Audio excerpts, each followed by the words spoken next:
कि we'll introduce the family of Titli and what you did with them. So first I'll call uncle Papa, who is हम ऊपर से चालू करते हैं. Family सबसे जो senior हैं तितली की family में पापा.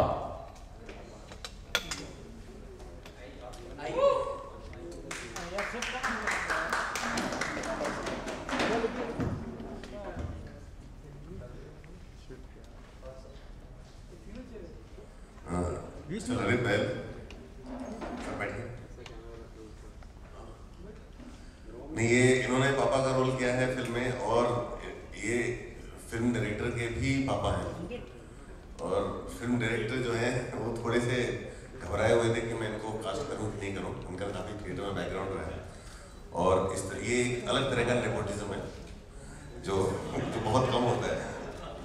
अक्सर बेटे के लिए किया जाता है, यहाँ पे बाप के लिए हुआ है. तो आप बताइए, आप इस फिल्म में कैसे आए?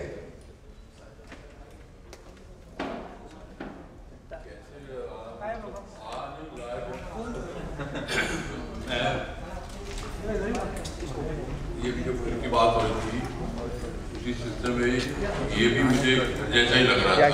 तो जब मुझे आ गया है रोल ये तो थोड़ा मुझे अच्छा लगा, और जैसा लगा उसको बोलना रोल करने से मना करता मैं नहीं कर सकता. इसलिए एक ये भी डर था कि बेटे की पहली फिल्म में कुछ गड़बड़ हो गया तो सारा इल्जाम मुझ पे आ जाएगा, इसलिए मना करता रहा. ऑडियो लेकिन करने के बाद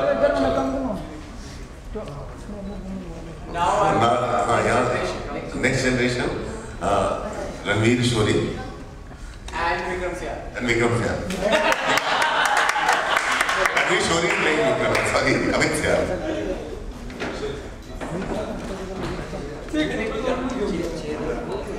आप बताइए, आप कहाँ से आए? So to know them a little more.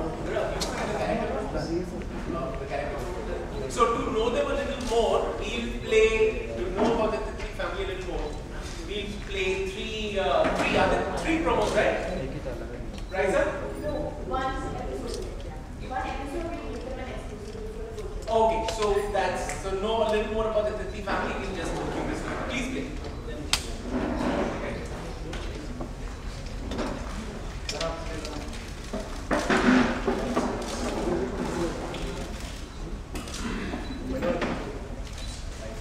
Everything that you'll have to go on Virus channel to film. So let's get the last generation here. हाँ. Don't get up. I'll just get chairs. Dibakar, let Dibakar get chairs for them. Dibakar has never gotten chair for anyone. बैठ ना.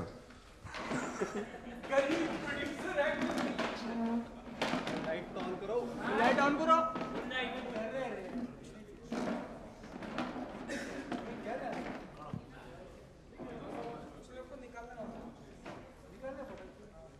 रणवीर थोड़ा chair count कर लेना.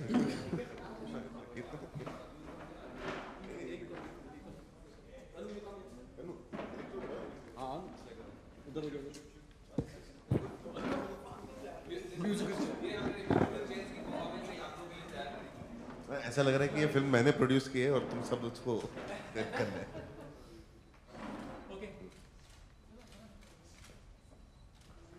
So any questions?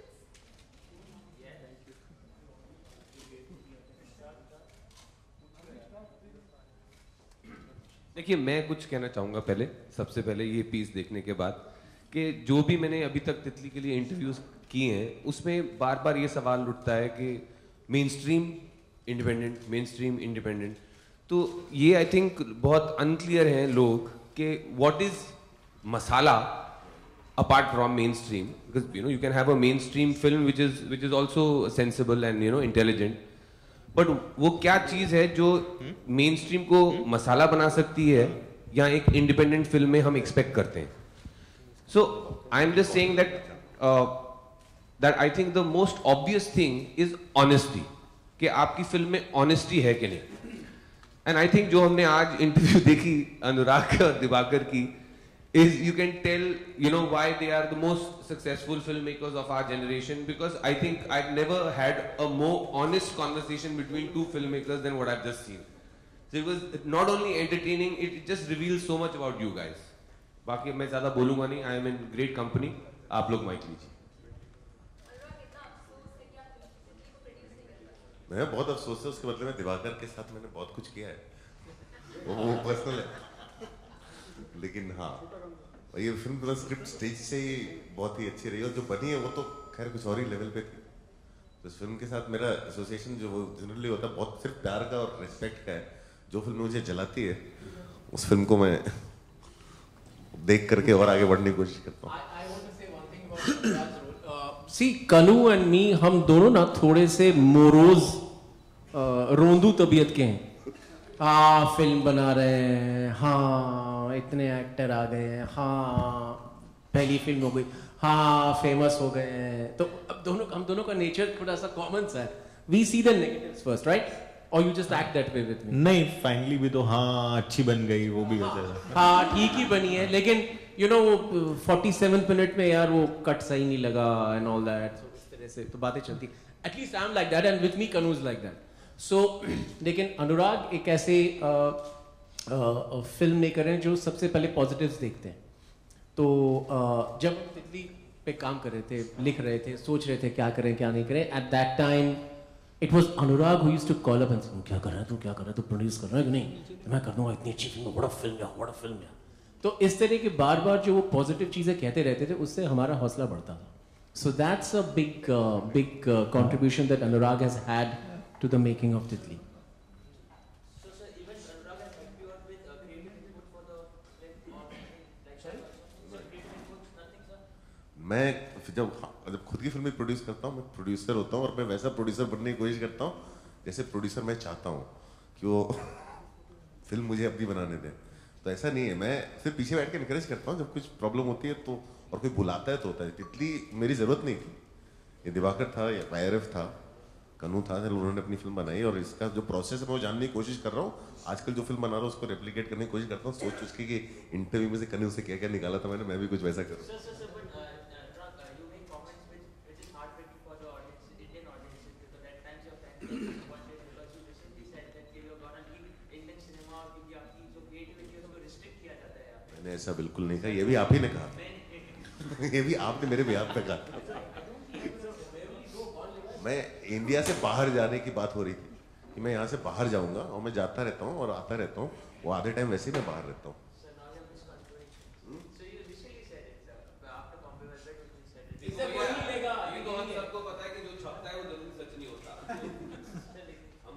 बात उसमें जो भी छपी थी वो सिर्फ इसलिए कि मैं बाहर जा रहा हूँ, जो कि आधा सच है, जो मैं आधा टाइम बाहर रहता हूँ.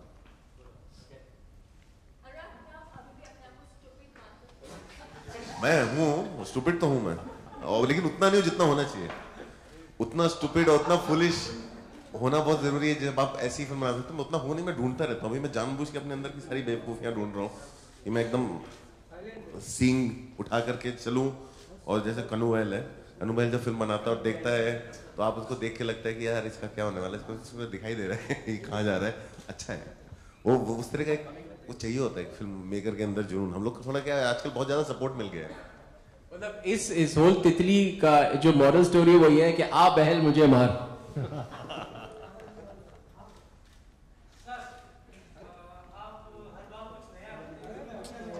तितली इस बार नया तितली कर रहा हूँ. आप जब ये फिल्म देखेंगे तो उसके बाद मैं बात करूंगा कि मैं क्या कर रहा हूँ और उसमें इसका कितना बड़ा हाथ है. पहले मसान फिल्म आ चुकी है और अब तितली आ रही है, तो आपको लगता है कि अब ये फिल्में आने से जो पैरेलल सिनेमा का दौर है वो एक बार वापस आ रहा है? एक तो पहली गलती हम ये करते हैं कि बिना देखे फिल्म को सीधा पैरेलल बना देते हैं. मेरे ख्याल से तितली वो पैरेलल सिनेमा नहीं है. तितली वो बहुत ही इम्पैक्टफुल, स्ट्रॉन्ग, अच्छा सिनेमा है जो हम देख रहे हैं और हमारी ऑडियंस देखने जा रही है.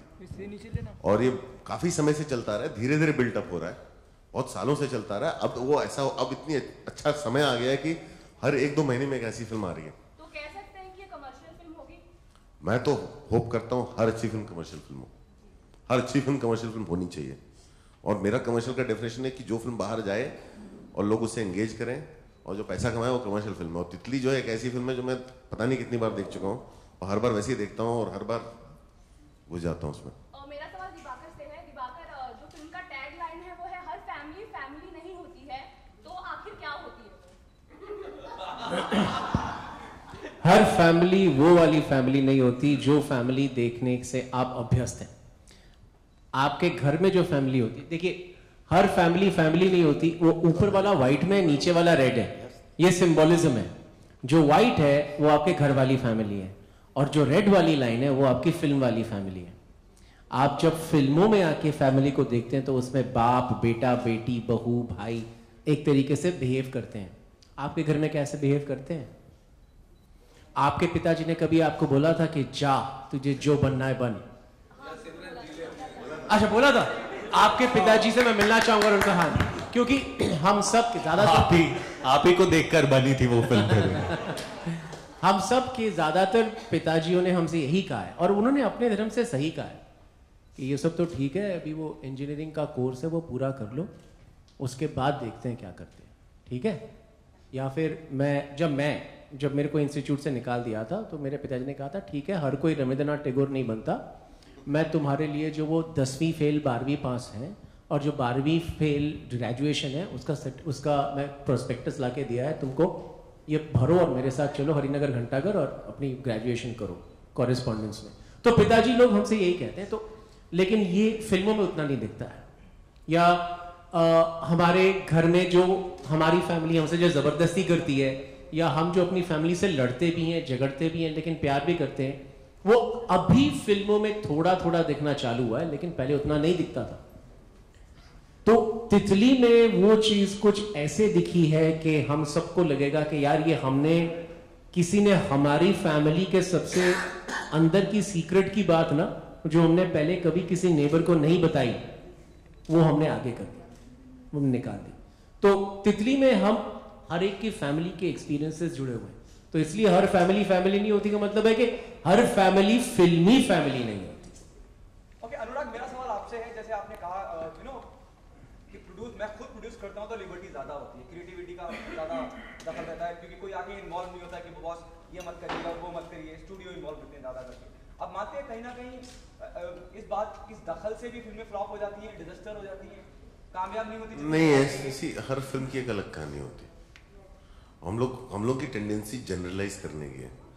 मैं नहीं दखल करना चाहता हूँ सिर्फ इसलिए क्योंकि मैं खुद की फिल्में कभी दखल पसंद नहीं करता हूँ, और मुझे है कि फिल्म एक डायरेक्टर की होती है कि उसकी अपनी इंडिविजुअली आइडेंटिटी होती है, उसका पॉइंट ऑफ व्यू होता है, उसको आप ऑल्टर नहीं कर सकते। कुछ फिल्में ऐसी होती हैं जो लोग शुरुआत से ही एक कलेक्टिव माइंडसेट से आती हैं, वो एक अलग तरह का होता है।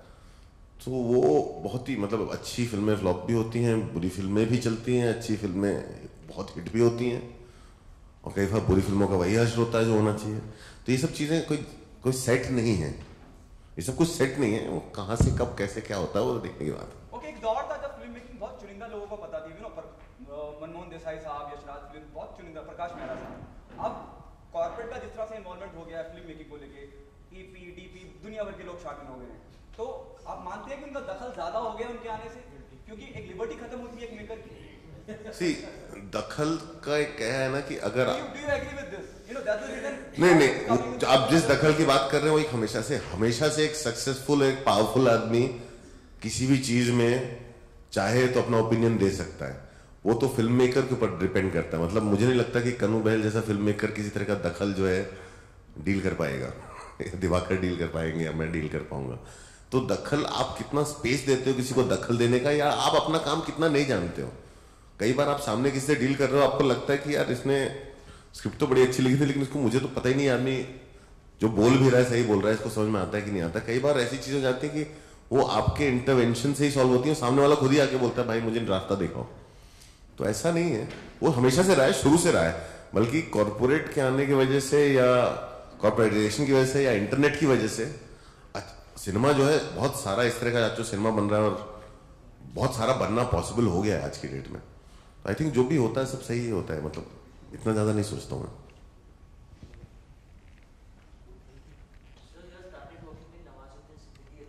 यार ये तितली के बारे में आप बात करिए, आप तितली की बात हो रही है। यार मुझे नहीं मालूम, तेरे को लगता है तेरे पास सबका आइटिनरी है।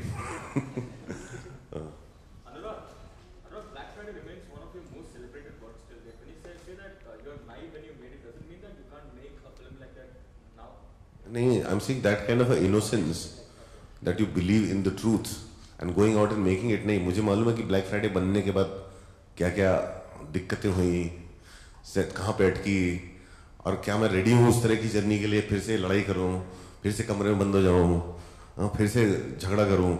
तो वो सारी चीज़ें हमको एक तरह से वाइजर बना देती हैं। वो वाइजर बनाने की वजह से क्या होता है कि जब हम एक दूसरी सच्ची कहानी में फिल्म बना रहे होते हैं, गैंग्स ऑफ वासेपुर जैसी, सबसे पहले नाम बदल देते हैं, ठीक है। तो वो वहां से इधर पहुंचने में आपने वो प्योरिटी पहले तो लूज की। मुझे थोड़ी ना मालूम था कि असली नाम लेने से इतने प्रॉब्लम होंगे। तो कहीं ना कहीं आप इनोसेंस, एक्सपीरियंस है, वो नाइविटी, वो सब चीजें धीरे धीरे लूज करते जाते हैं। तो जो इंटीग्रिटी और ऑनेस्टी है, ब्लैक फ्राइडे की पावर उसकी ऑनेस्टी से आती है। जब वो ऑनेस्टी कहीं ना कहीं हल्की हल्की मैनिपुलेट खुद के अंदर हो गई है तो फिल्म भी नहीं रहेगी। सो मैं उसके लिए मुझे वापस अपने इनोसेंस फेज में जाना पड़ेगा, जो मैं वहां से काफी आगे निकल चुका हूं। हम लोग ने इतने थपेड़े झेले हैं कि हम कुछ और बन चुके हैं आज की डेट में। सो अभी हमें अपने अंदर वो इनोसेंस ढूंढना बहुत मुश्किल काम है। हम लोगों की स्ट्रगल ये रहती है, आई थिंक दिवाकर की भी यही रहती है, ये तो अभी भी है उधर, कि कॉन्स्टेंटली अपने अंदर जाके वो ढूंढे जो फेयरलेस है, जो जो जो इनोसेंट है, ऑनेस्ट है। तो लड़ाई हमारी वही अपने आप से वही होती है। It's a common journey for every human being, I think. I think we all have our conflicts. आप अपने काम में ढूंढते होंगे कि आज मैं आर्टिकल लिख रहा हूँ, आज मुझे किसी ने बोला है कि यार ये लाइन ऐसे कोट कर दो, ऐसा हेडलाइन बना दो, हाँ, लेकिन वो होता है और आप अपने आप से लड़ते हैं कि मैं करूँ कि नहीं करूँ, मेरा जॉब मेरे को कुछ और बोल रहा है करने को, मेरे अंदर से कोई और आवाज आ रही है और आपकी खुद की लड़ाई चलती है सबकी जिंदगी में।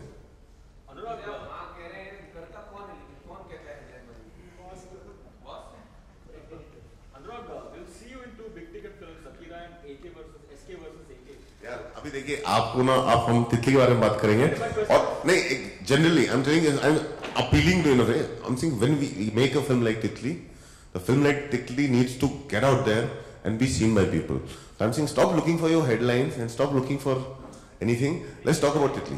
So my question is, what advice would you give to a filmmaker like Kanu who's making his first film with the kind of innocence you said every filmmaker has at the beginning? Yeah. What is the one advice for him to, you know, keep that innocence and make movies the same way he feels? My only advice is यार तुम honest रहो। मैं यही advice सबको देता हूँ, मैं honest रहो, fearless रहो। मैं तो यहाँ पे कनू बेल से एडवाइस लूंगा कि तूने ये सब चीजें कैसे अचीव की। मैं तो उस तरह से जाता हूँ कनू वेल के पास, but I always say that be honest and be fearless. How do you choose the characters in the film? How do you choose each of these people for the roles that you play? For the parts that they play, it was a completely different process. हर एक के लिए अलग था। रणवीर के लिए तो role लिखा ही था हमने, तो we were really lucky कि रणवीर हमको मिल गया। He read the script and he fortunately liked the script.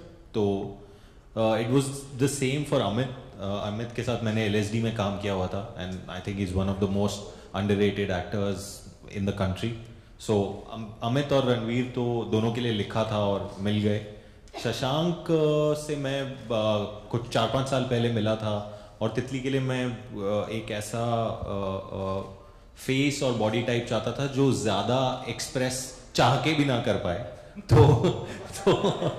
तो शशांक ने पिट सके बेसिकली हर रोल बहुत सारा पिट सके, और शशांक ने जितना ट्राई भी किया ऑडिशंस में वो एक्सप्रेस कर नहीं पा रहा था। नहीं, but we needed an intensity, को बहुत ही साइलेंट, बहुत कुछ अंदर दबा हुआ है ऐसा फीलिंग चाहिए था।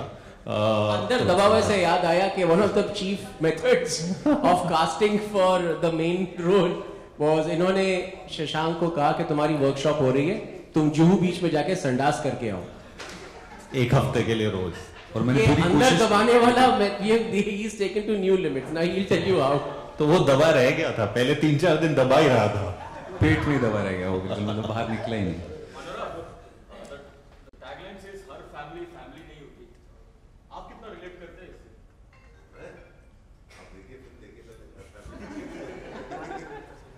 So my question to Ranveer, after ये सवाल, does it really bother you when people are more eager to know about your personal life than professional?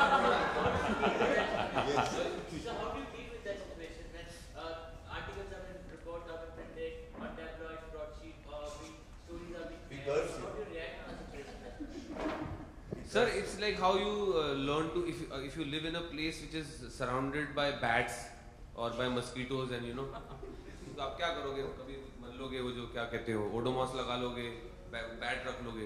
Similar situations. You just try the best to get how to get out of this. So don't you ever feel like coming yourself on a platform and clarifying all the questions? I have a platform. It's called Twitter. I used it, but apparently media people don't get it. There are more questions there.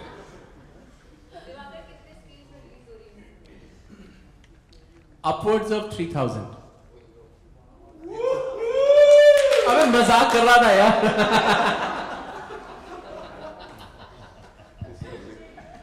No, ऐसे emotion के साथ मत खेलो आप. So the correct number of screens we'll achieve by the end of this week, because Titli's trailer and the new song Kutte that we have released has really started climbing and really started peaking. I also would request you guys to go and listen to Kutte. Kutte is a song that we used to promote the film Titli, and it's showing another side to Titli. तितली के trailer में आप देखते हैं कुछ, और तितली के गाने में आप देखते हैं कि तितली और नीलू के रिश्ते में जो एक लव स्टोरी, या आप मैं लव स्टोरी भी नहीं कह सकता, पता नहीं क्या है, तितली और नीलू का जो रिश्ता है वो बढ़ते हुए दिखता है वहाँ पे. तो ये दोनों चीज़ें काफ़ी ट्रैक कर रही हैं.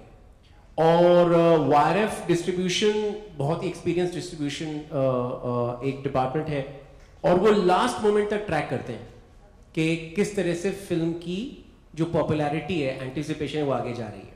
तितली बहुत छोटी फिल्म है, हमारा बजट बहुत छोटा है, हम टीवी में एड्स नहीं चला रहे, हम बड़े बड़े पोस्टर नहीं डाल रहे, हमारे जो वर्ल्ड फेमस स्टार्स हैं इनके साथ जा के हम टीवी के रियलिटी शोज नहीं कर रहे हैं, कुछ कर रहे हैं, लेकिन वो इतनी छोटी फिल्म के इतने छोटे से बजट में जो संभव है वो ही कर रहे हैं. इस सिचुएशन में things like the trailer tracking, like the song tracking, इनको लास्ट मोमेंट तक हम वॉच करते हैं और फिर देखते हैं कि क्या ये 300-400 स्क्रीन्स के ऊपर रिलीज हो सकती है कि नहीं. क्योंकि इस तरह की फिल्म अगर 300-400-500 स्क्रीन तक चली जाए, इसका मतलब है कि ये सो कॉल्ड इंडिपेंडेंट सिनेमा या so called new thinking cinema के लिए एक बहुत बड़ा स्टेप है. So we are aiming for that. Anurag आपने लास्ट फिल्म एक मेरिडिया गैंगस्टर प्रेजेंट की थी, तो आपने प्रोड्यूस ना करने के बजाय इसको प्रेजेंट क्यों नहीं किया, डिस्ट्रीब्यूशन पार्ट क्यों नहीं देखा? ये फिल्म यशराज को दिवाकर बनर्जी की फिल्म को मुझे प्रेजेंट करने की जरूरत है. मैं सर देखिए, लाइफ में चीजें ऐसी नहीं होती, हर आदमी एक बिजनेस ट्रांजैक्शन नहीं होता. एक बहुत अच्छी फिल्म है जिसको मेरी जरूरत नहीं है लाइफ में, और मुझे इस फिल्म की जरूरत है. मुझे जिस तरह से जब आप फिल्म देखोगे आप समझोगे मैं क्यों बोलता रहता हूँ कि अप्रोच टू परफॉर्मेंस और approach to how to go about and make a film like this, and वो सारी चीजें देख के जो मैं अमेज था, वो अभी भी हूँ. और मैं उस प्रोसेस में घुसने की कोशिश करता रहता हूँ. मेरा ये है कि मैं ये प्रोसेस कब अचीव कर पाऊंगा. तो वो जो है ना, जब आप देखोगे तो मैं किसी फिल्म के साथ जुड़ता हूँ सिर्फ उस फिल्म को के प्यार के लिए. तो ऐसा कुछ नहीं है. जब मैं डिस्ट्रीब्यूट भी करते थे हम लोग फिल्म, तब भी मेरे को डिस्ट्रीब्यूशन क्या खाक समझ में आता है. वो तो मैं बस वही करता जो लोग मुझे बोलते थे करने. ओके, लास्ट सवाल रणवीर से करना चाहूंगा. रणवीर, जब जैसे मेरे मित्र ने कहा, साथी मित्र ने, और आपने कहा कि वो मस्कीटो बाइट ऐसा महसूस होता है, जब इस तरह के पर्सनल सवाल करे जाते हैं तो अपने गुस्से को कैसे कंट्रोल करते हैं आप? अच्छा भी दिखना तो जैसे आप कर रहा हूँ